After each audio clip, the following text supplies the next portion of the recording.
Sextou, é hora do Dicas do Enem, seu programa preparatório para o Exame Nacional do Ensino Médio. Aqui você fica por dentro do que vai rolar no Enem 2022 com os professores da Fundação Pedro Américo.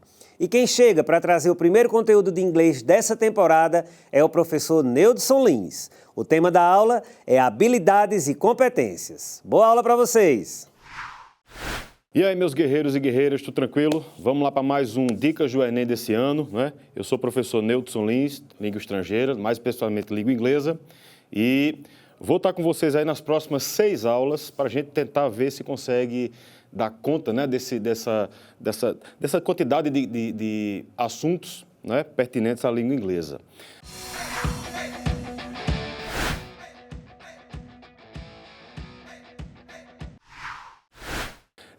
O lado bom é que, em termos de assunto mesmo, a gente só tem 2, né? Interpretação textual, gêneros textuais. Mas dentro desses 2 aí, a gente tem uma gama de informações aí que é interessante a gente dar uma pincelada, pelo menos um pouquinho de cada, tá bom? Hoje a gente vai conhecer a prova do Enem. Eu acho que é importante, antes de a gente começar com o assunto mesmo propriamente dito, é bom a gente conhecer, né, de onde é que vem a prova do Enem, como é que ela é feita, como é que ela é elaborada, até para a gente conhecer o terreno que a gente está pisando, não é verdade? Então vamos lá. A gente sabe que a prova do Enem, ela é formada por competências e habilidades, tá? Então, assim, no caso de língua inglesa, ela é abordada a competência da área 2, que diz o seguinte: conhecer e usar línguas estrangeiras modernas como instrumento de acesso a informações e a outras culturas e grupos sociais. Então, muito importante aqui, ó, acesso a informações, né? Então, assim, você vê que a prova ela não é focada na estrutura básica da língua inglesa, né? Ela é pautada na capacidade que você tem de acessar informações de um texto. Isso é importantíssimo, né? Aquela ideia de que você não precisa ser fluente em inglês para se dar bem na prova de inglês, ironicamente falando. Lógico, se tiver fluência, ajuda, né? Mas isso não é tudo, tá? Então, o uso de estratégias de interpretação textual é tão importante quanto, eu até diria, até um pouco mais importante do que você só saber a língua, né? Isso é importantíssimo aí, até porque tem distratores, né, que puxa o tapete da gente de vez em quando, então a gente tem que estar bem ligado a isso, tá? Dentro da competência da área 2, ela é abordada 4 habilidades, né? Habilidade 5, associar vocábulos e expressões de um texto em língua estrangeira moderna ao seu tema. Então aqui, ó, tema de novo, né? Então você vê que o tema, o assunto, ele é uma peça-chave aí para a gente fazer uma interpretação bem feita. Então, primeira providência, a gente vai ver muito isso aí, né? E atrás do tema, minha gente, e atrás do assunto do texto, né? Isso aqui a gente vai ver direitinho como é que funciona isso, mas, ó, já fica ligado aí, tema, assunto, crucial para a gente se dar bem nas questões, tá bom? A habilidade 6, utilizar os conhecimentos da língua estrangeira moderna e de seus mecanismos como meio de ampliar as possibilidades de acesso a informações, tecnologias e culturas. Então, de novo aí, ó, acesso à informação. Tá vendo aí que essa coisa se repete, né? Então, é acesso à informação que é importante, né? Não é só saber a língua, é saber o que é que eu preciso daquele texto ali para poder me dar bem nas questões, tá bom? Vem a habilidade 7, né? A questão pode focar nisso, relacionar um texto em língua estrangeira moderna às estruturas linguísticas, sua função e seu uso social. Opa, estrutura linguística aqui, ó, tá? Será que isso vai abordar a gramática propriamente dita, a estrutura, né? Não é bem assim, tá? A estrutura linguística aqui, ó, depois ela fala sua função e seu uso social. Então, é como é que ela é usada, não é regra, tá, minha gente? Então, ele não vai pedir para você explique o uso do present perfect. Vai estar lá contextualizado o present perfect, o reported speech, e você tem que saber que aquilo está sendo usado ali. Então, é meio que uma gramática contextualizada, mas contexto é importante também, beleza? A habilidade 8, reconhecer a importância da produção cultural em língua estrangeira moderna como representação da diversidade cultural e linguística, tá? Eles gostam muito de abordar cultura, e não é só cultura de países falantes de língua inglesa não, viu, minha gente? Não, lógico, a maioria das vezes mas já caiu aí cultura até espanhola dentro de texto em inglês, né? Caiu um texto aí, um tempo desse, um ano desse aí, sobre Frida, né? Frida é um expoente do espanhol, né? Mas era com texto de língua inglesa, né? Ano passado, ano retrasado, caíram 2 textos sobre a cultura nigeriana, né? Então, você vê que eles variam muito, eles gostam de cobrar cultura, tá? Então, é importante aí, tá?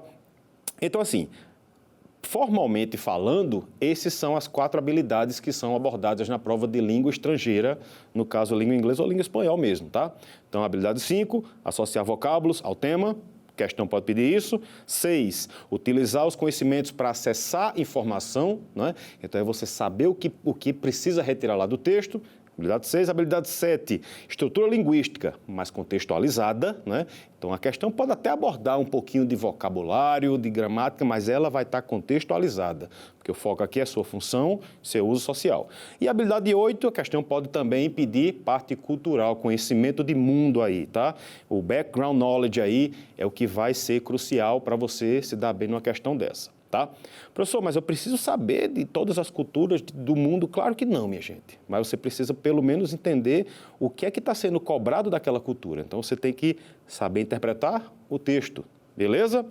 Só que tem uma quinta habilidade aí, apesar dela não ser cobrada formalmente, mas ela vem sendo cobrada, né, constantemente, de maneira mais indireta, né, que é a habilidade 24. Então, olha o pulo aí, né? Habilidade 5, 6, 7, 8, pulou para 24, que ela diz o seguinte: reconhecer no texto estratégias argumentativas empregadas para o convencimento do público, tais como a intimidação, sedução, comoção, chantagem, entre outras. O que é que isso quer dizer, minha gente? O texto em si, ele não é mais a única coisa que interessa, né? A única coisa importante, né? Mas a intenção que o autor colocou dentro do texto também interfere. Então, é você saber que aquele texto está causando uma intimidação, uma sedução, uma comoção, está vindo uma ironia, né? Está vindo um sentimento ali, bem poético mesmo, mas não necessariamente em só poema, tá?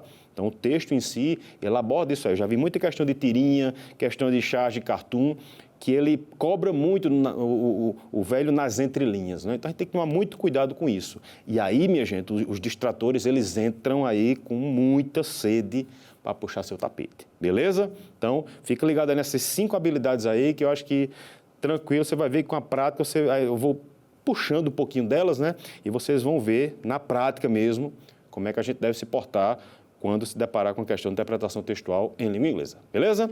No frigir dos ovos, muita interpretação de texto, né? É o que é abordado na questão do Enem, e gêneros textuais variados.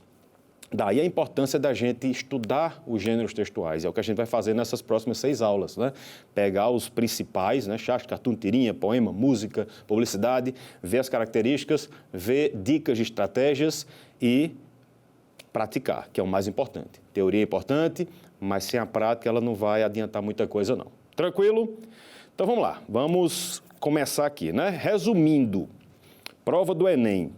Foco em interpretação textual é o que é cobrado na prova do Enem. Então, não adianta a gente abordar gramática aqui, que já foi gramática, você é para ter visto lá no fundamental. Agora é foco em interpretação, beleza? Gêneros textuais variados, que geralmente se espera da prova do Enem. São 2 questões de texto padrão, que a gente vai dar uma olhada, e 3 questões de gêneros variados, né? Charge, cartoon, poema e tal. Normalmente é o que se espera, tá? Pode variar? Pode. Eu já vi provas de Enem com 3 textos padrões, 4 até, né? Mas aí, assim, o importante é estar preparado para tudo. É isso que a gente vai tentar fazer aqui, beleza? Um texto por questão. Importante aqui também. Então, são 5 questões de inglês, são 5 textos diferentes, tá? Isso é bom, isso é ruim, tá? Isso é bom porque a gente sabe que a questão só vai cobrar uma coisa do texto. Então, não precisa se preocupar em traduzir o texto todo, entender o texto todo, precisa se preocupar em saber o que é que a questão ela está pedindo. Isso aqui é importante, tá? Texto em inglês com questões em português, isso também facilita muito, né? Todos os textos, lógico, são na língua inglesa, mas a questão toda, o enunciado, né, o comando da questão, a contextualização e as alternativas são todas em português. O propósito aqui é fazer com que você seja testado da sua interpretação, né, da sua capacidade de entender o que o texto está falando, né?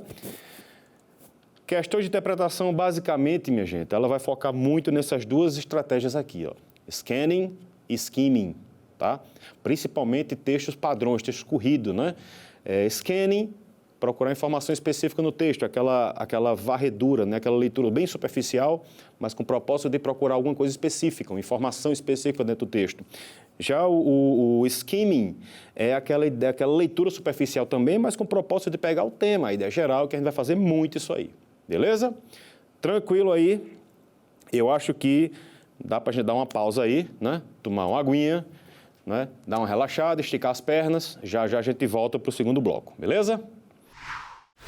Gostou dessa primeira parte da aula de inglês? Pois não sai daí que o intervalo é rapidinho e a gente retorna trazendo Neudson Lins com mais inglês.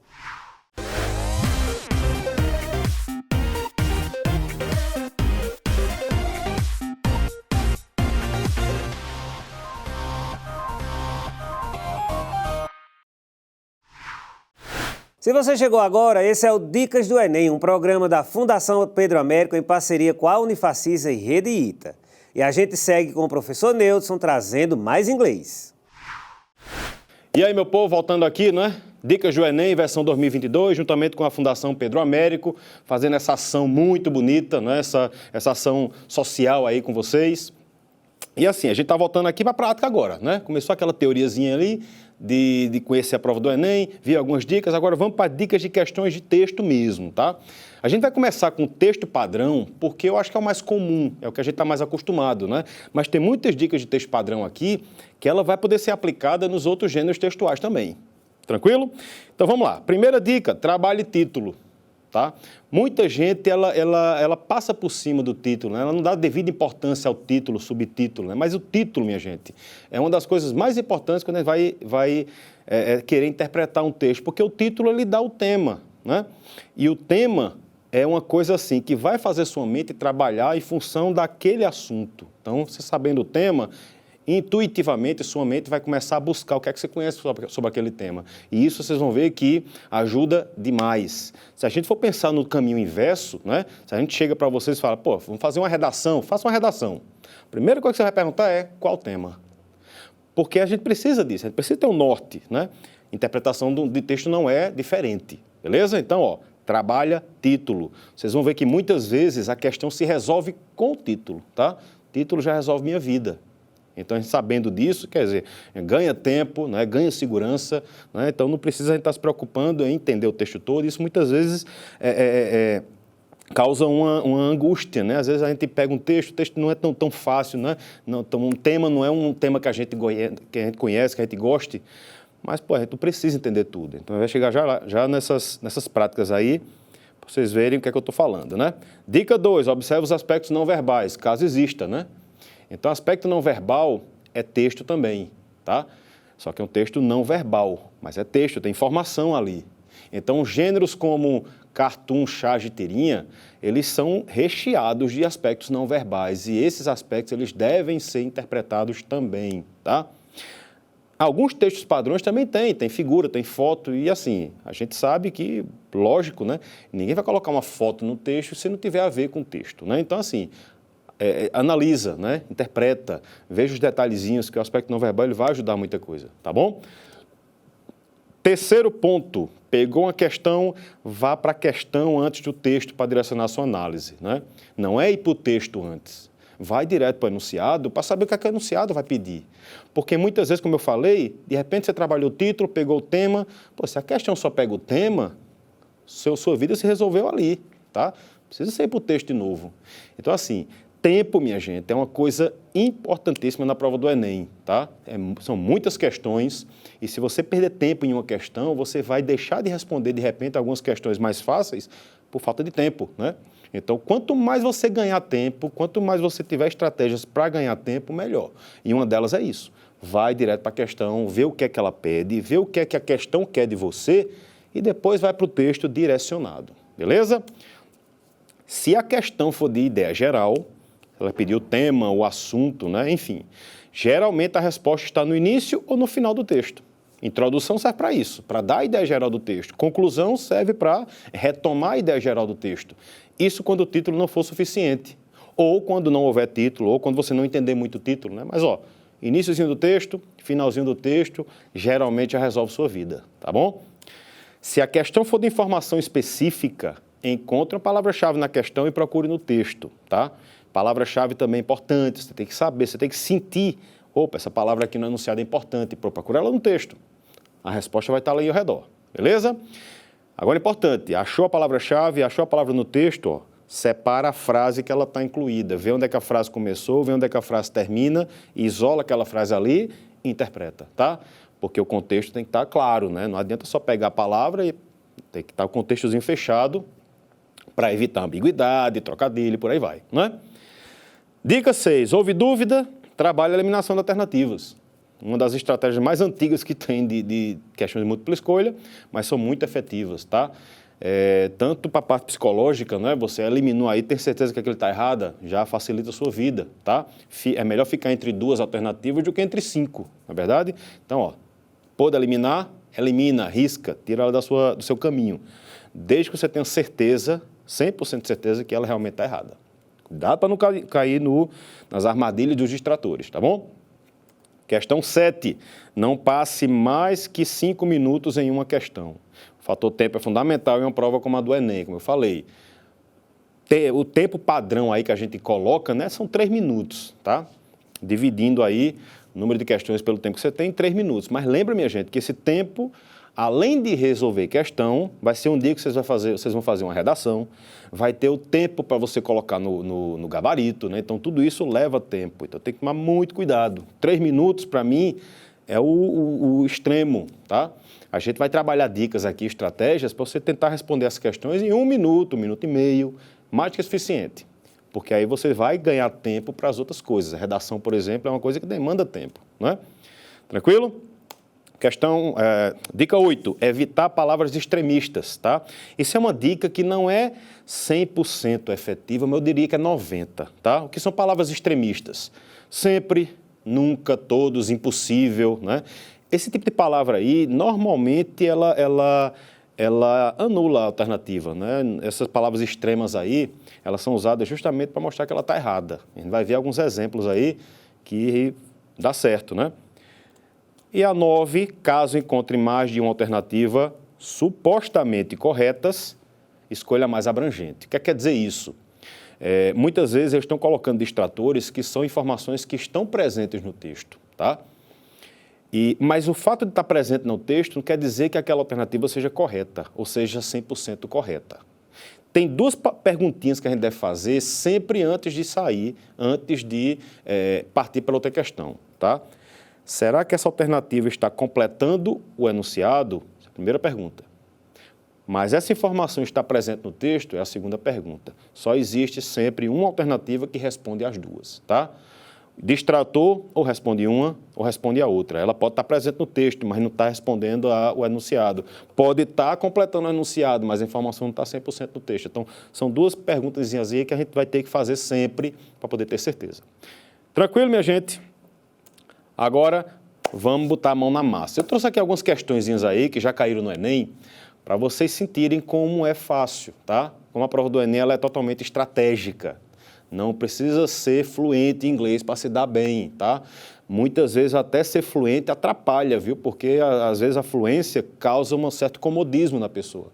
E tem uma grande chance de errar besteirinhas ali por se achar que é fluente demais. Já quem tem dificuldade, ele é mais criterioso. A pessoa que tem dificuldade é mais criterioso, tem mais cuidado, né?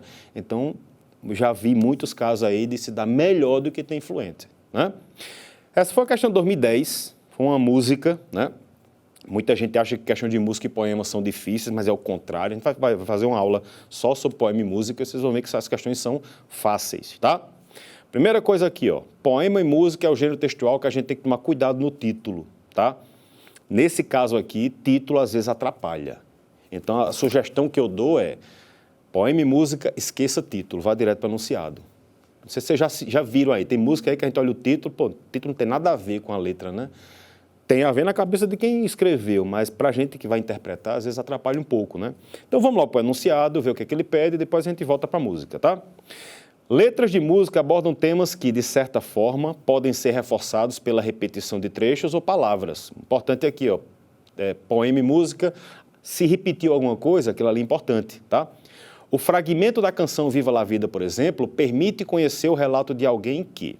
Então, você vê, ó, o fragmento da música permite conhecer um relato de alguém. Ele está querendo o geral do texto, né? Ele está querendo o que é que a música está querendo mostrar de forma geral.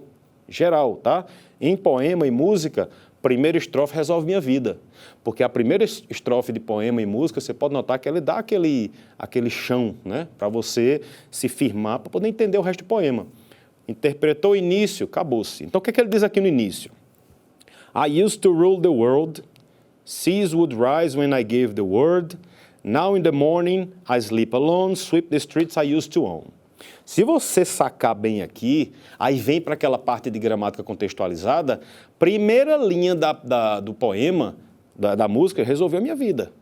Quando ele fala I used to rule the world, tem uma estruturazinha aí chamada used to, que para quem já estudou significa o quê? Costumava, né? É você expressar algo que você fazia, mas não faz mais. Então, quando ele fala I used to rule the world, eu costumava mandar no mundo. Se ele costumava mandar no mundo, hoje ele não manda mais, tá? Se você notar, a questão já morreu aí, certo?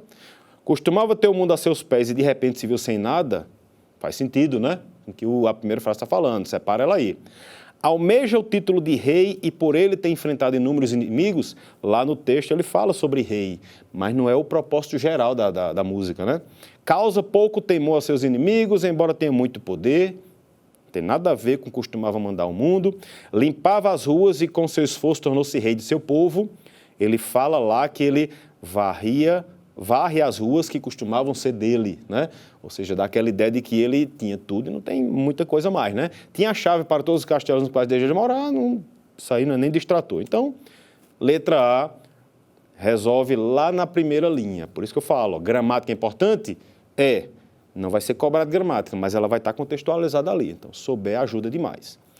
Mas se a gente interpretar a primeira estrofe, ela já dá um sentido geral aí, né? Costumava mandar no mundo, os mares se elevavam quando eu dava ordem, agora eu durmo sozinho pela manhã, varro as ruas que costumavam ser minhas. Você vê que tudo daquela ideia de que o cara era o rei, né? O absoluto, e hoje não tem nada. Então, essa é a facilidade de questão de música e poema, minha gente. Então, não tem o que temer, tá?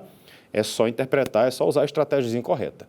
Mas a gente vai focar um pouquinho, né, numa aula aí, eu acredito na quarta ou quinta aula, vai focar só em música e poema. Por enquanto eu estou só mostrando alguns exemplos para vocês, tá bom? Segunda questão, aí é o que a gente chama de texto padrão, tá? Esse texto aí, ó, corridinho, texto normal, né, com parágrafos, com título e por aí vai. Esse também foi uma questão do Enem, tá? E o título é Israel Travel Guide, ou seja, guia de viagens de Israel. Beleza. Você vê que o texto vai falar sobre um guia de viagem lá de Israel. Tá, o tema está na cabeça. Vamos para o enunciado. Antes de viajar, turistas geralmente buscam informações sobre o local para onde pretendem ir. Beleza.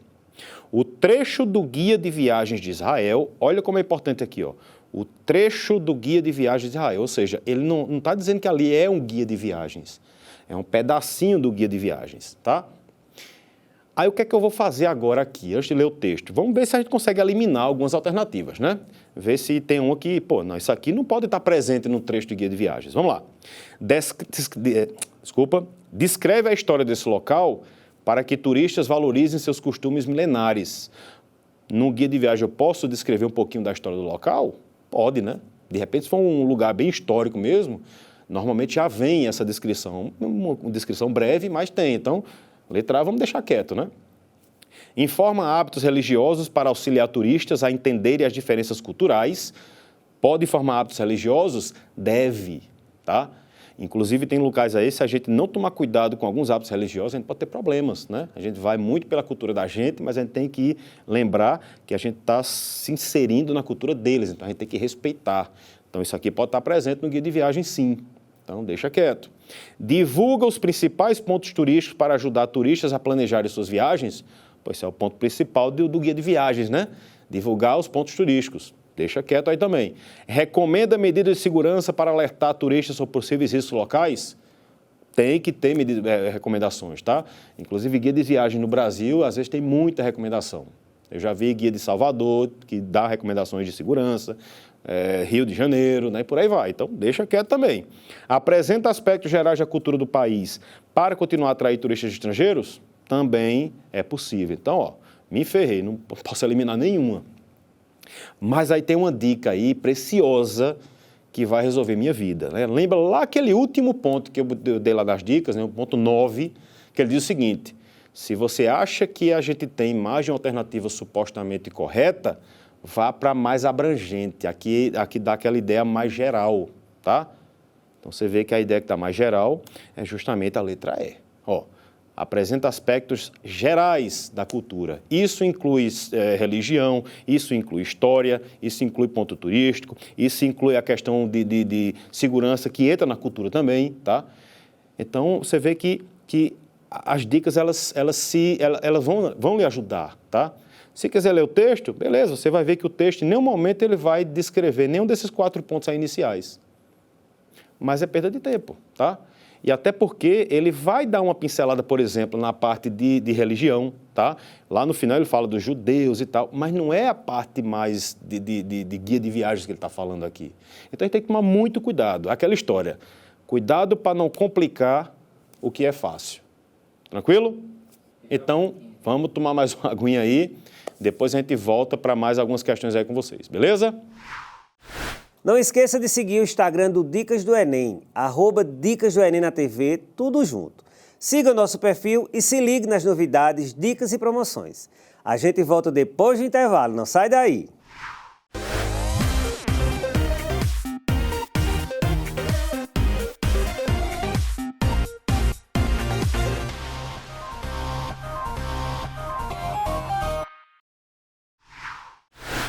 De volta com o Dicas do Enem. Está aparecendo aqui o QR Code do nosso Instagram. Siga a gente, compartilhe nossas publicações e fique por dentro das novidades que a Unifacisa e a Fundação Pedro Américo prepararam para você. A gente segue agora com a última parte da aula de inglês. É com você, Nildson. E aí, minha gente, voltando aí para o último bloco aí das nossas questões, a gente tem outro textinho padrão aí, um textinho curtinho aí, mas para mostrar a vocês como é importante a gente conhecer o gênero textual, né? Aqui a gente tem uma questão do Enem PPL. Para quem não sabe, PPL, Pessoas Privadas de Liberdade. Então, é um Enem um pouco diferente que é aplicado nos presídios, né? Nas instituições de cuidado de menores e por aí vai. Ele é diferente do Enem tradicional, até porque ele é feito em outra data, tá? Então, assim, o que é que a gente pode fazer aqui? Mesma estratégia que a gente faz com o texto padrão. Vê o título, vai lá para o enunciado e depois faz a análise mais direcionada, né? O título diz The Four Oxen and the Lion. Aqui tem algumas palavras interessantes, mas tem uma que nem todo mundo está familiarizado, né? Four é 4, oxen, nem todo mundo está familiarizado, and the lion e o leão. Então, é 4 alguma coisa aí e o leão. Você vê que o título não deixou tão claro, né? Então, vamos para o enunciado. A fábula The Four Oxen and the Lion ilustra um preceito moral como se espera em texto desse gênero. Essa moral, podendo ser compreendida como o tema do texto, está expressa em... Olha como o enunciado ele deu a questão para você, né? Ele já disse que aquilo é uma fábula. Para quem sabe, né, fábula é aquele texto onde ele dá um ensinamento, né? No final ele tem uma moral da história, ele dá uma reflexão, faz você refletir alguma coisa. Então ele tem que ser uma coisa boa, termina com um ensinamento bom, uma mensagem legal. E ele normalmente utiliza animais personificados. Então você vê que o desenrolar da fábula normalmente é com a presença de animais como os personagens principais, né? Só com essa análise aí a gente já dá para responder. Porque se você for para as alternativas, só tem uma alternativa aí que traz um ensinamento positivo, tá? Letra A, o mais forte sempre vence. Isso não é positivo, tá? Letra B, a união faz a força. Isso aí é. Posso separar a letra B, tá? Letra C, a força carrega a justiça nas costas. Isso não é positivo, tá? Letra D, o ataque é a melhor defesa. Isso aí é uma apologia à violência. Então não é positivo. O inimigo da vida é a morte. Isso é bem negativo, né? Então você vê, só com análise, só sabendo que fábula tem um ensinamento positivo, eu já respondi a questão, tá? A única que traz um ensinamento é a letra B. Se quiser dar uma olhada no texto, só para desencargo de consciência, o texto diz o seguinte: A lion used to prowl about a field in which 4 oxen used to live. Ou seja, um leão costumava ficar no campo onde 4 bois costumavam viver. Então, oxen é o plural de ox, que é boi. Many a time he tried to attack them. Muitas vezes ele tentava atacar os bois, né? But whenever he came near, they turned their tails to one another so that whichever way he approached them, he was met by the horns of one of them. O que ele disse aqui? Quando o leão chegava perto, os bois se juntavam, né? E ficavam com os chifres à mostra, né? Os 4 ao redor. Então, onde o leão fosse, tinha um chifre lá. At last, however, they quarreled among themselves and each went off to pasture another in a separate corner of the field. Certo dia, eles brigaram e cada boi foi para um canto lá do campo, né? Then the lion attacked them one by one and soon made an end of all 4. Ou seja, aí o leão foi lá, matou um por um e acabou com os 4. Ou seja, enquanto eles estavam juntos, tranquilo. Separou, todos os 4 morreram. Ou seja, a união faz a força, só justifica. Tranquilo? Então, ó, gênero textual, saber gênero textual é meio caminho andado para você responder a questão. Próximo aqui, ó. Esse é aquele texto que eu falei para vocês sobre Frida, né? Que apesar de ser um expoente do espanhol, pode abordar esse tipo de cultura, tá? Você vê que o texto não tem título. Então, se não tem título, eu vou direto para a questão, ver se a questão, um enunciado, dá alguma dica para a gente e depois a gente volta para o texto de maneira direcionada, né? A autora desse comentário sobre o filme Frida mostra-se impressionada com o fato de a pintora. Enunciado bem curto, mas ele disse tudo que eu precisava, né? A autora desse comentário sobre o filme Frida mostra-se impressionada com o quê? Então, o que eu vou procurar no texto é o que deixou a autora impressionada. Então, eu vou procurar essa palavra aí, tá? Começa a ler o texto de maneira bem superficial, segunda linha, primeira palavra, já tem a palavra impression. Tá ali, ó. Certo? O que é que eu faço agora? Separo a frase. A frase começa em one e termina no primeiro ponto lá, que é beauty. Acabou, o resto do texto, ó, pode jogar fora que não serve mais para nada, tá? O que é que ele disse aqui nessa frase? One of the things that made an incredible impression on me in the film was Frida's comfort in and celebration of her own unique beauty. O que deixou ela impressionada foi aquela coisa no final ali, ó. Unique beauty. Beauty é beleza, tá? Unique é uma palavra cognata, né? Que quer dizer único. Ou seja, o que deixou impressionada foi a beleza única dela, tá? Se a gente for lá para as alternativas, só tem uma que realmente fala em beleza única, né? Letra A, tem uma aparência exótica, não é isso? Vender bem a sua imagem também não. Ter grande poder de sedução, assumir sua beleza singular, beleza única é a mesma coisa, recriar-se por meio da pintura. Então, você vê que é bem tranquilo, da importância da gente achar a palavra-chave, tá? Palavra-chave, a palavra mais importante enunciado, procura no texto, acabou-se. É assim que a gente vai agir daqui para frente. Vamos para a próxima.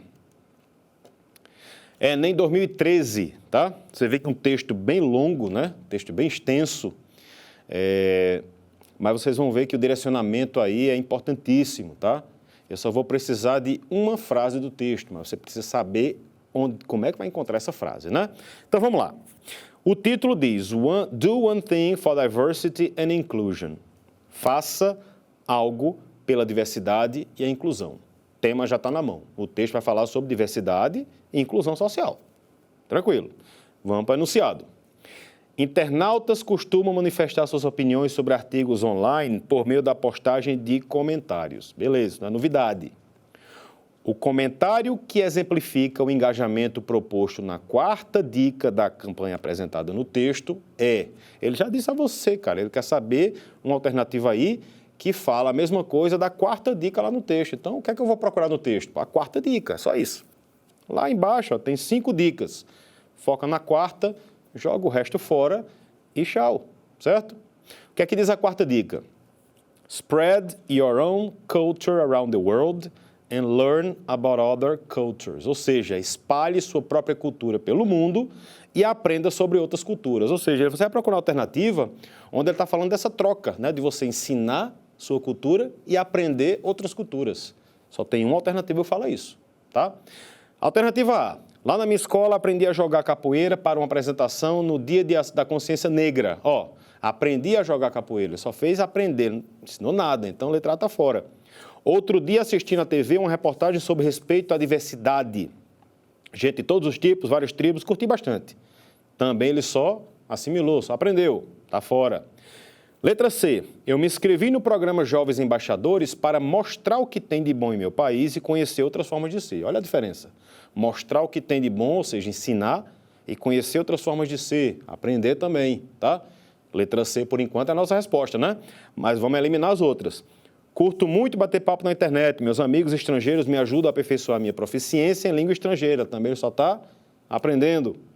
Pesquisei em site de culinária e preparei uma festa árabe para alguns amigos da escola. Eles adoraram, principalmente os doces. Aí você vai cair no distrator desse, né? Pesquisei em site de culinária. Você vai aprender alguma coisa. Preparou uma festa árabe para os amigos, ensinou. E por que essa aí está errada?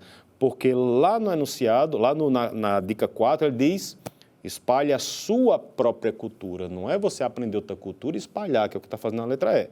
Então, por isso que a nossa resposta aí, letra C. Tranquilo? E a última, para a gente fechar aqui, é Enem 2012. Aqui é para mostrar a importância do título, minha gente, tá? Um texto longo, tá? Mas se você souber usar a estratégia correta, você vai ver que a nossa vida se resolve com o título, tá? O que é que ele diz aqui no título? J.K. Rowling to pen first novel for adults. J.K. Rowling, todo mundo sabe, a autora que escreveu Harry Potter, né? Só que ela fala to pen first novel for adults, ou seja, to pen, escrever, first novel, primeiro romance para adultos, ou seja, ela vai deixar essa linha mais de infanto-juvenil, né? E vai escrever o primeiro romance para adultos. É o que o título está falando. Vamos para o enunciado. J.K. Rowling tornou-se famosa por seus livros sobre o bruxo Harry Potter e suas aventuras, adaptados para o cinema. Tranquilo, só fez contextualizar. Podia ser que alguém não soubesse quem é essa senhora, né? Esse texto, que aborda a trajetória da escritora britânica, tem o objetivo ele quer o objetivo do texto, que ela tem um geral do texto, o geral que está no título. Então, é dizer que ela vai escrever para adultos. Você vai ver que já resolveu minha vida aqui, ó. Letra A. Informar que a famosa série Harry Potter será adaptada para o público adulto? Isso é um distrator. Ele não está dizendo que Harry Potter vai ser adaptado para adulto. A autora vai escrever um romance para adulto. É duas coisas diferentes aí. Divulgar a publicação do romance por J.K. Rowling inteiramente para adultos tem a ver com a nossa resposta, né? Deixa ela separada aí. Promover a nova editora que irá publicar os próximos livros de J.K. Rowling não é promover editora nenhuma agora, né? Só para informar que ela vai escrever para adulto. Informar que a autora de Harry Potter agora pretende escrever para adultos? Tranquilo, pode ser essa também. Anunciar um novo livro da série Harry Potter, posso parar por aí, né? Então eu ficaria aqui entre a letra B e a letra D, são as únicas alternativas que realmente têm a ver com o título.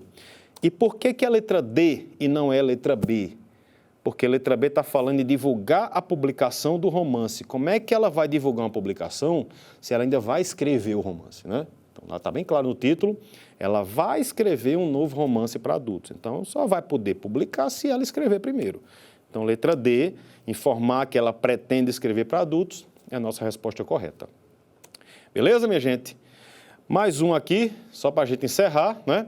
Para mostrar a importância daquelas palavras extremistas. Você vai ver que essa questão aqui, ela se resolve com aquela ideia de evitar palavras extremistas, né? Título do texto: What are superbacteria? O que são as superbactérias? É um texto aí que mistura biologia aí no meio, mas a gente sabe que superbactérias são aquelas bactérias que começam a ser resistentes aos antibióticos, não é isso? Mas vamos lá para o enunciado. O texto explica de forma mais simples o que são as superbactérias, que efeito elas têm sobre nossos corpos e que dificuldades elas oferecem aos médicos. Pô, ele resumiu o texto todo, então ele não quer o tema do texto, ele quer uma coisa específica aí.